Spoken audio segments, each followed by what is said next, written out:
வணக்கம். வேண்டா வெறுப்பா பிள்ளையை பெற்று காண்டாமர்கள் பேர் வச்சாங்கலாம். அந்த மாதிரி ஒரு கட்சி தமிழக வெற்றி கழகம். அவங்களோட கொள்கை எதிரி அப்படின்னு பாஜக சொல்றாங்க, அரசியல் எதிரி அப்படின்னு திமுக சொல்றாங்க. அதே சமயத்துல அதிமுக குறித்தான உங்கள் பார்வை என்ன? அதிமுக உங்களுக்கு நட்பு சக்தியா இல்ல பகை சக்தியா? அதிமுகவுடன் உடன்பாடு இருக்கா இல்ல முரண் இருக்கா?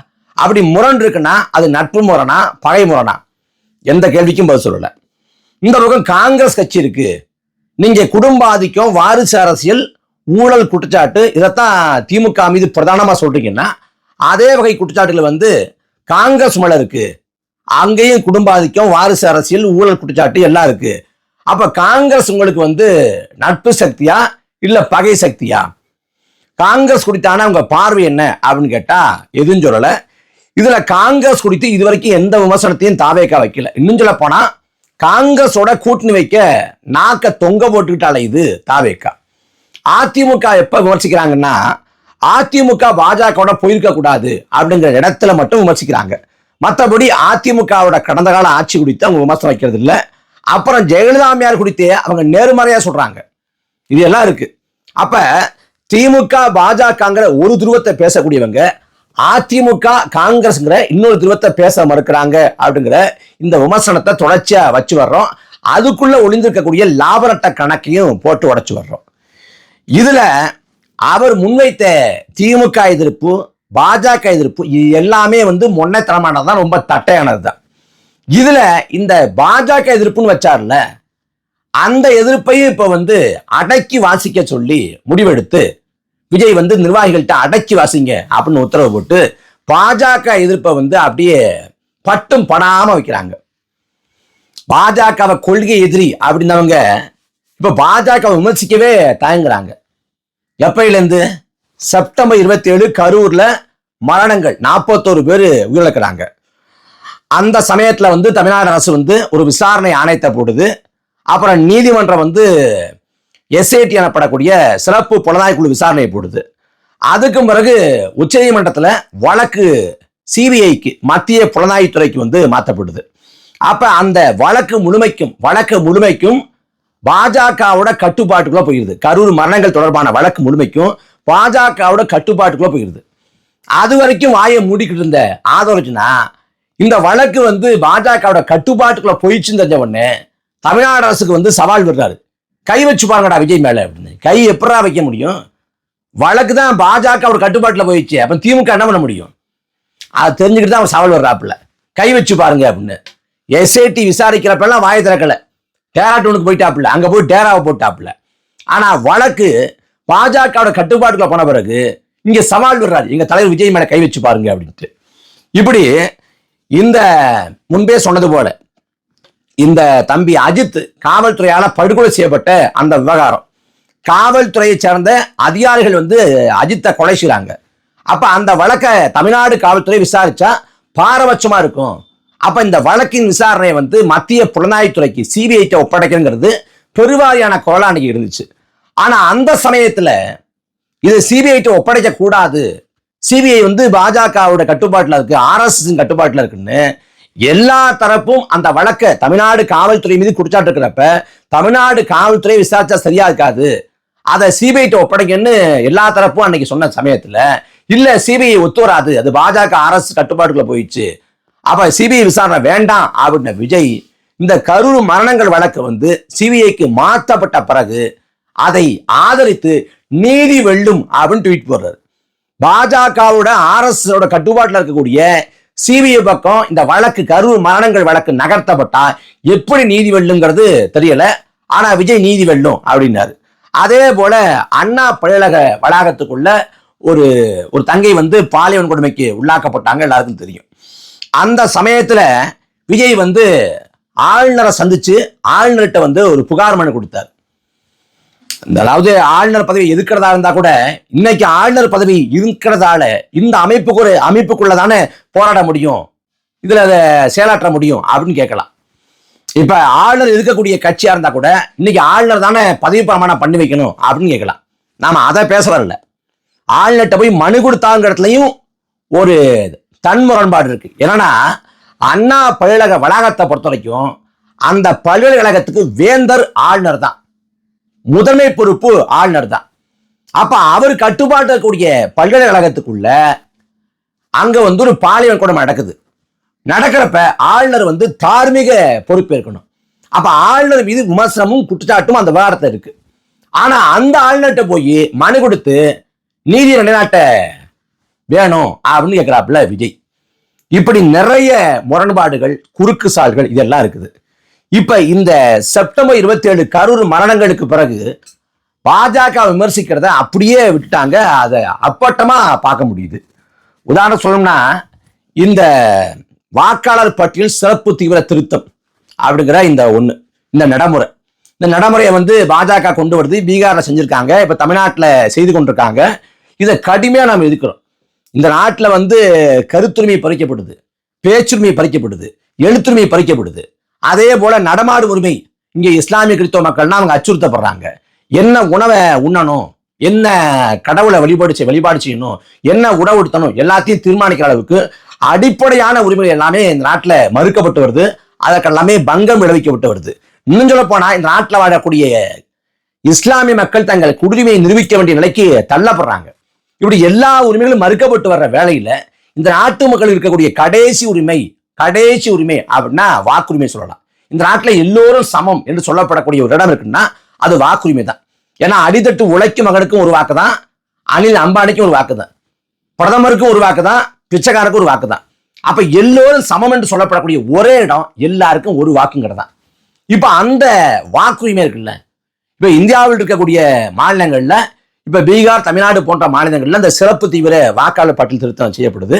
அதுல கோட்டப்புறம் அழிங்க முதலேருந்து வரும்னு சொல்லுவார்ல சூரி, அந்த மாதிரி இந்த நொடிலேருந்து நீங்க எல்லாம் வாக்காளர் இல்லை, நீங்க புதுசா விண்ணப்பிங்க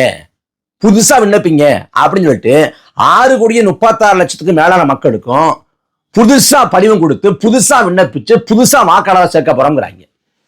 அதாவது இறந்து போயிட்டாங்க அப்படின்னா நீக்கி விடு, 18 வயசு நிரம்பிச்சா அவங்களை சேர்த்து விடு, இடம்பெயர்ந்துட்டாங்கன்னா அது குறித்தான தகவல்களை பெற்று எங்க இருக்காங்களோ அங்க வாக்குரிமை கொடு, இதைத்தானே செய்யணும். பல ஆண்டா வாக்கு போட்டு வர்றவனை மறுபடியும் புதுசா விண்ணப்பினா அதுவும் 1 மாசத்துக்குள்ள அந்த படிவத்தை கொடுத்து அதை பூர்த்தி பண்ணி கொடுந்தா, இதுல மொத்தமா பார்த்தா தமிழ்நாட்டில் 68,000 வாக்குச்சாவடி இருக்குது. 68,000 வாக்குச்சாவடி. அந்த வாக்குச்சாவடி அந்த அதிகாரி அப்படின்னு பார்த்தா 68,000 பேர் இருப்பாங்க. அப்ப அந்த 68,000 பேரும் 6,36,00,000 மேலான வாக்காளர்களோட வீட்டுக்கு போய் அவங்க இந்த படிவத்தை கொடுத்து அவங்கள்ட்ட படிவத்தை வாங்கி அதை பதிவேற்றம் பண்ணணுமா.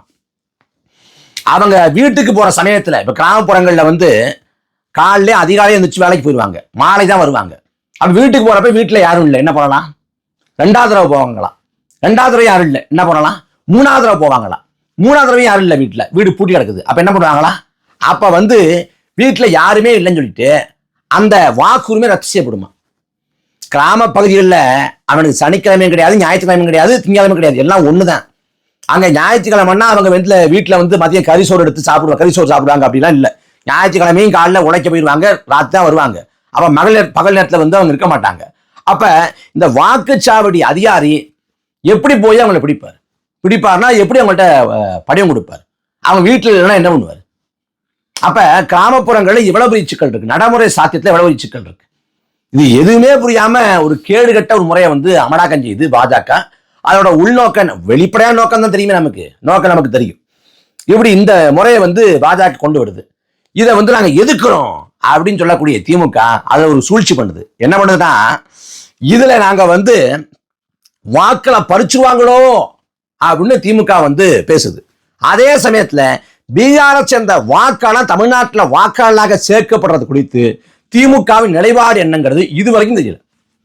அவன் இதுவரைக்கும் எதிர்த்து பேசல. பீகாரை சேர்ந்த வாக்காளர் தமிழ்நாட்டில் வாக்காளராக மாறக்கூடாது என்று ஒரு இடத்துல கூட திமுக பேசல. ஏன்னா பீகாரை சேர்ந்த வாக்காளர் தமிழ்நாட்டில் வாக்காளர் மாறக்கூடாதுன்னு திமுக பேசாது. கடந்த காலத்துல வடவர் ஆதிக்க எதிர்ப்பெல்லாம் பேசுனதுதான் திமுக. ஆனா நீ பேசாது. இப்படி திமுக கிட்ட ஒரு இரட்டை நிலைப்பாடு இருக்கு. வருவாய்த்துறையை சேர்ந்த அந்த ஊழியர்கள் எங்களால போய் இந்த படிவத்தை கொடுத்து இந்த வேலையை செய்ய முடியாது, பணிச்சுமையா இருக்குது, வேலை பழுவா இருக்குது அப்படின்னு சொல்லிட்டு அவங்க என்ன பண்றாங்க, நாங்க செய்ய மாட்டோம், புறக்கணிப்பு பண்றோம் அப்படின்னு அறிவிக்கிறாங்க. தமிழ்நாடு அரசோட தலைமைச் செயலாளர் முருகானந்தன் சொல்றாரு, நீங்க அப்படி வந்து இந்த வேலைக்கு போகாதுன்னு புறக்கணிப்பு பண்ணீங்கன்னா அந்த நாளுக்குரிய சம்பளத்தை நாங்க பிடித்தம் செய்வோம், கொடுக்க மாட்டோம் அப்படின்னு எச்சரிக்குது. வருவாய்த்துறைக்கு நாங்க செய்ய மாட்டோம் சொல்றதுக்கான அதிகாரம் இருக்கு அப்படின்னா அப்ப தமிழ்நாடு அரசு அறிவிக்க வேண்டியதானே? இந்த முறைக்கு தமிழ்நாடு அரசு ஒத்துழைப்பு வழங்காது, நல்காது, நாங்க வலிமையா இருக்கிறோம், கடுமையா இருக்கிறோம் அப்படின்னு சொல்லுங்க. தமிழக சட்டமன்ற தீர்மானம் போடுங்க, எல்லாத்தையும் பண்ண வேண்டியதானே? அதை பண்ணாம எதுக்கு இரட்டை நிலைப்பாடு? விஜய்க்கு வருவோம்.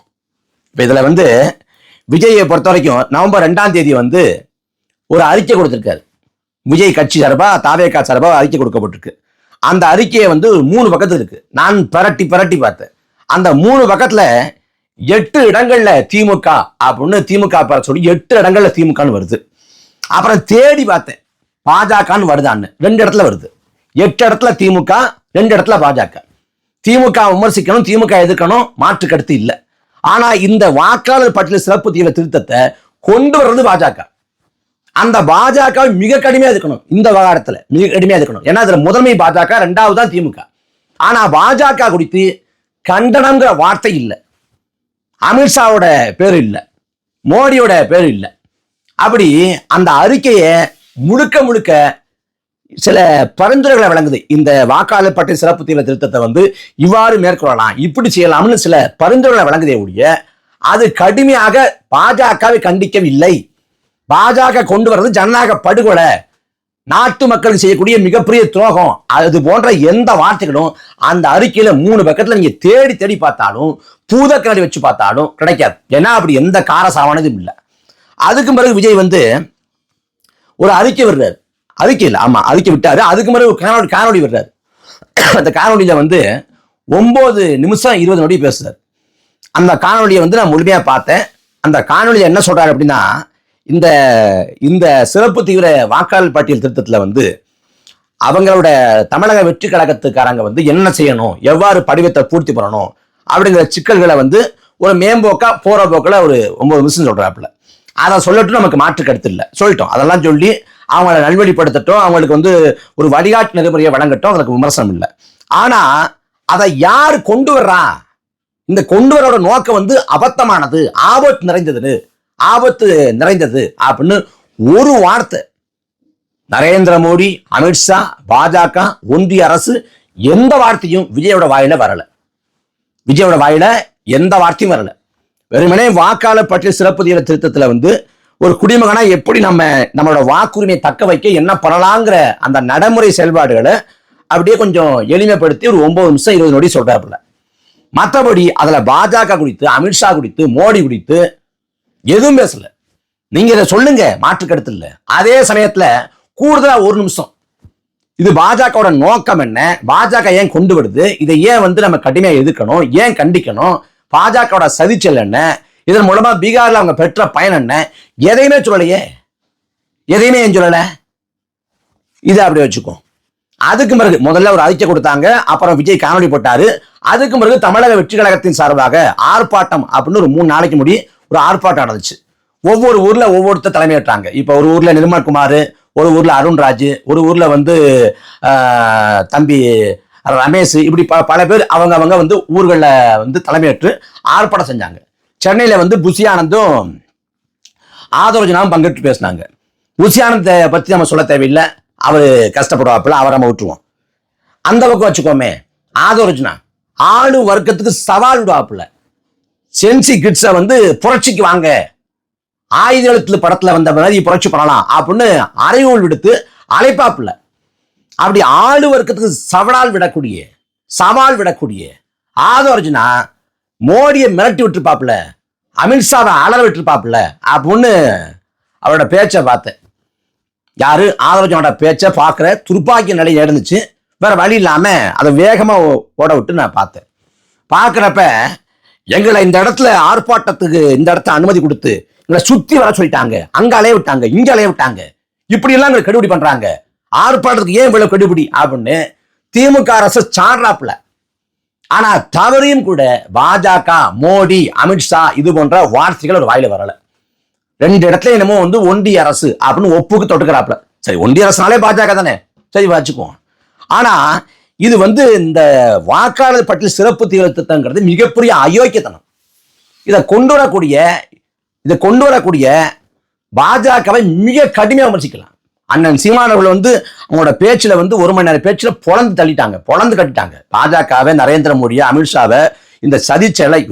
அந்த அவ்வளவு ஆவேசமா அறச்சுற்றத்தோட மக்களோட மனசாட்சியாக, மக்களோட உள்ள குமுறலாக அந்த 1 மணி நேரத்துல எல்லாத்தையும் விளக்கி அவ்வளவு விலாவரியா பேசி பாஜகவோட முகத்தை கிழிச்சு தொங்க விட்டாங்க. யாருமே இப்படி பேசலங்கிற அளவுக்கு பேசினாங்க. நீங்க அண்ணனோடலாம் அந்த அளவுக்குலாம் எதிர்பார்க்கவும் மாட்டோம். மலைக்கும் மடுவுக்கும் ஒப்பீடு செய்ய முடியாது. ஆனா கொஞ்சமாவது பாஜக, அமித்ஷான்னு கடுமையா பேசலாம்ல. நரேந்திர மோடிக்கு எங்கள் கடும் கண்டனங்கள், அமித்ஷாவுக்கு எங்களோட கண்டனங்கள், எதிர்ப்புகள் அப்படின்னு பேசலாம்ல. இந்த பாஜகவை நாங்கள் சும்மா விட மாட்டோம், இது தாவேக்காவோட வாக்கு குறிச்சு அந்த வேலை பார்க்கறாங்க, நாங்க சும்மா விட மாட்டோம் அப்படின்னு பேசலாம்ல. பேசல, யாரும் பேசல. ஏன் பேசலன்னா பேச மாட்டாங்க. அதே போல அந்த ஆர்ப்பாட்டத்துக்கு ஏன் விஜய் வரல தெரியுமா? ஏன் விஜய் வரல? ஆர்ப்பாட்டத்துக்கு விஜய் வந்தாருன்னா பாஜக விமர்சிச்சு பேசி ஆகணும். இப்போ ஆதரவு பேசாத அந்த அளவுக்கு கவனிக்கல, பாஜக விமர்சிக்காத அந்த அளவுக்கு கவனிக்கல. ஆனா விஜய் வந்தா பாஜக விமர்சிச்சு பேசி ஆகணும். பாஜக விமர்சிச்சு பேசினா அந்த வழக்குல ஏதாவது பாஜக பண்ணிடுமோங்கிற பயம். ஒருவேளை பேசாம போறாரு விஜய், பாஜக விமர்சிக்காம பாஜக தொடர்பான ஒரு சிக்கல்ல பேசாம போறாருன்னா அவரு முழுவதுமா அம்பலப்பட்டுவார். அப்ப இந்த ஆர்ப்பாட்டத்தை நம்ம போனா சிக்கல்ட்டு, அப்ப அதை எப்படி பேலன்ஸ் பண்ணலாம் அப்படிங்கிறதுக்காக, அதை எப்படி அதை சமப்படுத்தலாங்கிறதுக்காக அதுக்கு முதல் நாளே ஒரு காணொலி.